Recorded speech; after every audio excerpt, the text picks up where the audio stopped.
Students, the first chapter of civics is what is democracy? Why democracy? Let us see the definition. Democracy is a form of government in which the rulers are elected by the people.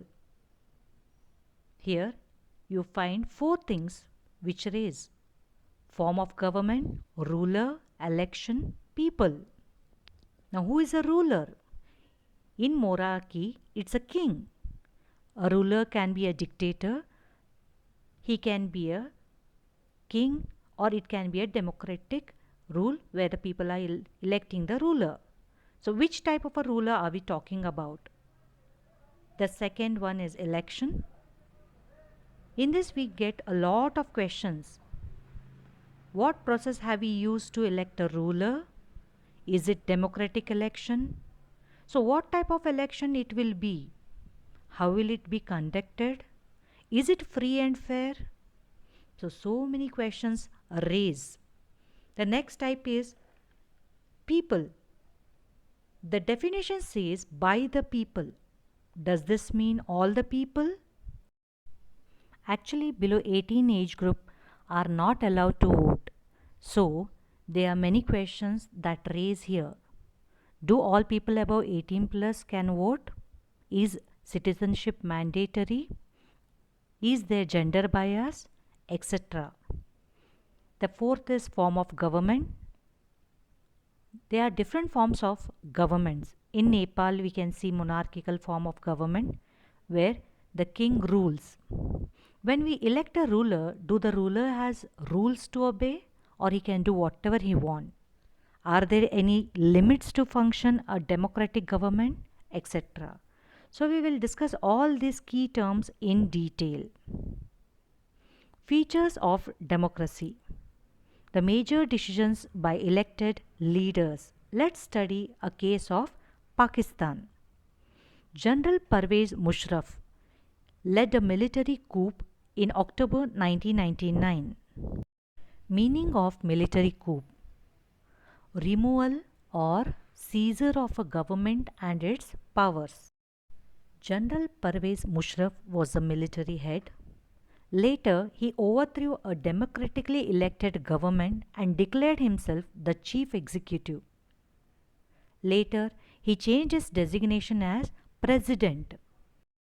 The tenure of a president is 5 years. So he ruled for a term of 5 years and he dominated everyone. Post 5 years, he wanted to rule for few more years and wanted to create a good image in the minds of the people. So he got a plan. In 2002, he held a referendum and got 5 years extension. Now, what do you mean by referendum? A direct and universal vote in which an entire electorate is invited to vote on a particular proposal and can have nationwide or local forms.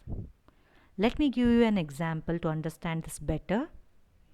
If Kashmir was given a choice to vote to be a part of India or Pakistan, so this was an universal vote wherein the people have to decide which nation they want to choose. This is called as referendum. But what happened in Pakistan? The Pakistan media, the human rights organization, the democracy activists, they started protesting. They said referendum was based on malpractice and fraud because here General Pervez Musharraf was using his power in a wrong way. Now, if you remember the meaning of democracy, Pakistan is not in framework. They call themselves democratic. Here, General Musharraf is not elected by people. Let's see post-protest what happened. In 2002, he issued a legal framework order. Now, what is legal framework order? That means bringing changes in constitution or amendment of constitution. He took the power that president can dismiss the national and provincial assemblies. Now the word national here means central like India and provincial means state. That means elected people of national and provincial assemblies can be removed by a non elected president anytime. According to this, General Musharraf can remove any non-elected member anytime he like if they are performing according to their wish, not according to what the president wants. Next, General Musharraf set a National Security Council. This council was dominated by military officers. Its work is to supervise the work of civilian cabinet. Now, what is the civilian cabinet? In India, if you see, we have cabinet ministers like Amit Shah, who is the Home Minister, Rajnath Singh, the Ministry of Defense, Srimati Nirmala Sitaraman, Ministry of Finance, and Corporate of Affairs, etc. These people have the power to govern allocated ministry. Now, this power was encroached by the National Security Council. Slowly, they actually moved from democracy to dictatorship. Today, they have an elected parliament and government, but the real power is with those who are not elected. So, is it democracy? No. Here, the final decision is not made by the elected people, but it is made by the person called General Parvez Musharraf, who self-declared himself as the president. The second feature is free and fair electoral competition. In this, let's study about China and Mexico, how free and fair elections are a part which are very essential. The first one is China. In China, elections are held every 5 years, just like India, for electing country's parliament. The China's parliament is called as Quangyo Renmin Daibyo Dahai. That means National People's Congress. According to the definition of democracy, till here it is perfectly suiting the definition. Later, it doesn't. Now, National People Congress. It has the power to appoint the president of the country. It has nearly 3,000 members elected from all over China. Some are elected by army. In China, there are 9 electoral parties. The first one is Chinese Communist Party, which is the biggest one with 3,000 members. The other 8 are the smaller parties or allies, that is friendly parties. If anyone wants to stand for election to contest as a president, they have to get the permission of this Chinese Communist Party, or he has to be part of any of the 8 smaller parties. If there is a person who is outside the group, then he has to get the approval of the Chinese Communist Party, which usually doesn't sound like a democracy. For example, in India, it is a democratic nation. People can contest for elections even as an independent party. There is no approval required. They can win the election and rule for 5 years. So, is this democracy? No. It is non-democratic, as whichever person you choose is basically from same party called Chinese Communist Party. The next free and fair electoral competition has the case of Mexico. Mexico got its independence in 1930. It holds elections every 6 years to elect its president. Until 2000, every election was won by a single party called PRI, Institutional Revolutionary Party. Opponent parties never won because of PRI's dirty tricks. Now, what are the dirty tricks? Like, government school teachers have to force parents to vote for PRI. All government officials have to attend its party meetings. It controlled media by making them to print criticisms about the opposition party. Sometimes polling booths were shifted in the last minute, making it difficult for the people to cast vote. So, is this democracy? No.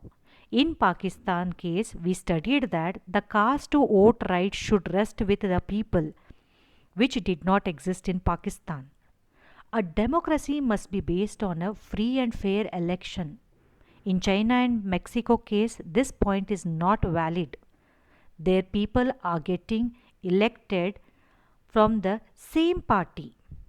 So people who get elected must have fair chance of losing in the future. Example, in India we have seen Congress party and BJP party have led a fair chance. Once one party wins, next time the other. It's not like alternatively but based on people's choice. The third feature is one person, one vote, one value. In a democracy, each adult citizen must have one vote and each vote must have one value. Meaning, all adult citizens should have voting right and the value of vote is same. Let us know about few countries who are not fulfilling the above principle. Until 2015 in Saudi Arabia, women were not allowed to vote.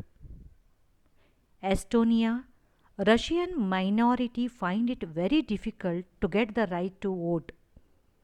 The minority community were never allowed to vote. Fiji. Fiji is a small island country in Melanesia. It lies about 2000 km northeast of New Zealand. In Fiji, the vote of indigenous Fiji has more value than the vote of an Indian Fiji. Now, what do you mean by indigenous? Indigenous means their ancestors are properly from Fiji. Now, who are these Indian Fiji? During olden times, that is, British usually took Indian laborers to other countries for plantation, peasantry, etc. Those people settled there only and their next generations became that country's citizens. So what is the conclusion? Is this a democracy? Democracy is based on fundamental principles of political equality. But this is missing here. Fourth feature, rule of law and respect for rights. Zimbabwe got independence in 1980. Since then, the country is ruled by one party called ZANU-PF that helped in freedom struggle. The ruler's name is Robert Mugabe. He is the president. The president always won election through unfair practices.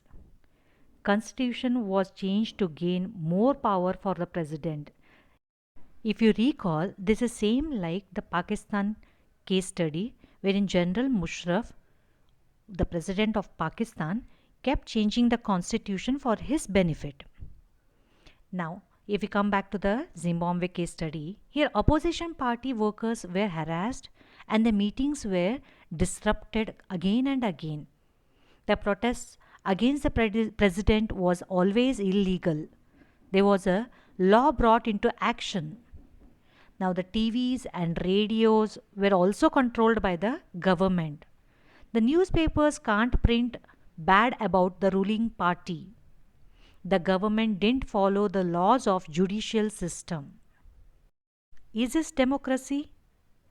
No. A democratic government rules within the limits set by constitutional law and citizens' rights. So Zimbabwe is definitely not a democratic country.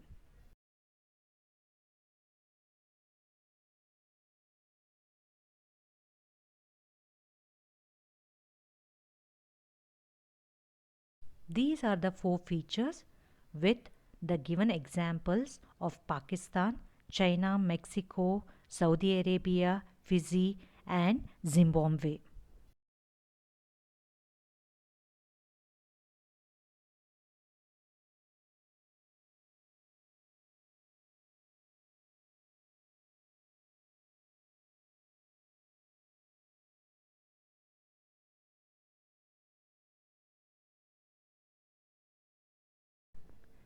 Why democracy?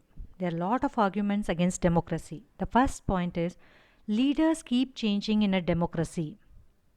As leaders keep changing, it leads to instability. For instance, you elect a leader and after 5 years, again leader changes. Government change and their pattern of work changes. Whatever plans and policies were in progress by the old government will have impact with new elected government. So, instability happens. Second point, Democracy is all about political competition and power play. There is no scope for morality. Every political party, once it gets elected, gets power. Now it is up to the party how will it use its power. Here, there is no one who will teach you morality as to what is good, what you should do, what you shouldn't do, etc. People use power of money or force to get their task done. In democracy, when people want to complete their task, they forget morality and it gives rise to crime. They start troubling people and they even bribe, etc. The third point, so many people have to be consulted in a democracy that leads to delays. In dictatorship, decisions are taken and implemented without consulting. In democracy, to take a decision, approvals are taken from one department to other department, then next department and so on. You consult a lot of people and all department checks will be done and too much of time will get consumed. Next point is elected leaders do not know the best interest of the people. It leads to bad decisions. When we elect a leader, there is a surety that the leader knows everything. If they don't, then they have an idea and the chances are there they may end up in taking wrong decisions. For example, many times you may see that a politician's son becomes politician. The whole family may be entering politics from many years. But this does not mean all successors are worthy. They may lack knowledge, but we elect them and their bad decisions impact us. The next point is democracy leads to corruption, for it is based on electoral competition. This can be related to the second point, which we discussed earlier. To gain upper hand in election and further to prove that they are worthy, they are very good politicians, they usually opt for corruption, which is bad for the country. The next point, ordinary people don't know what is good for them. They should not decide anything. In democracy, ordinary people usually decide. We adopt universal adult franchisee.